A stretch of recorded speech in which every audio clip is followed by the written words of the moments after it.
Баршаңызға сәлем. Бүгін мен осындай өте тойымды, әрі өте дәмді салат әзірледім. Ол үшін кез келген колбасаны қолдансаңыздар болады. Мен тауық етінен жасалған колбасаны қолдандым.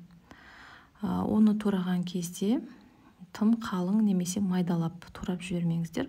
Осылай ұзынша және жұқалау етіп турап шығатын боламыз. Одан кейін 2 қияр жеткілікті.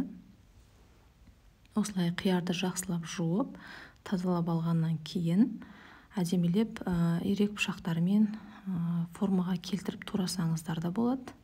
Немесе кәдімгі пышақпен турап шығуға да болады. Өз қалауларыңыз бойынша жасауға болады. Мінекей мен 2 қиярды осылай турап алдым.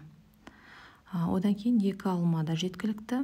Алманың сыртын ашып, жақсылап тазалап аламыз. Артық заттарының барлығын алып тастаймыз.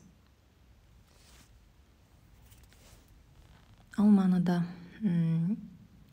осылайша қиғаштап туры жаңа колбасаны қалай турасақ, оны да солай етіп, тым жұқа, тым қалың етпей, осылай турап шығатын боламыз.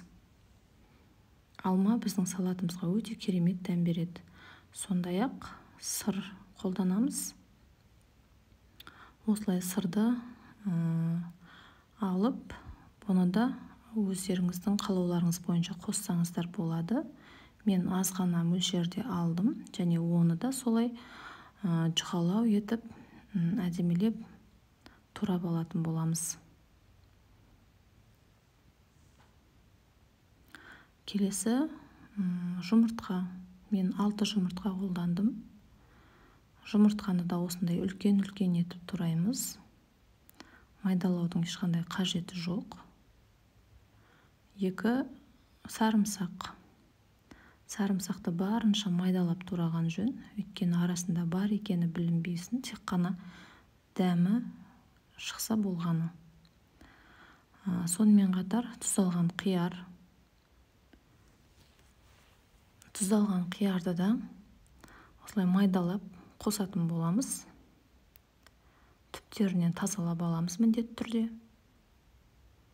Мінекей оны да осындай тазалап, кішкене турап қосып жіберетін боламыз. Мінекей мен салаттарым дайын болды. Енді майонезін қосатын боламыз. Ыдысымызға, арнайы ыдысымызға әдемілеп жақсылап араластырып алғаннан кейін осылай салып қонақтарымызға ұсынуымызға болады. Мінекей түрі де өте керемет, тәбетті ашады. Дәмі де сондай-ақ өте тамаша. Достар, менің арнама жазылып, осындай керемет салаттың рецепттерін көріп отыруларыңызға болады.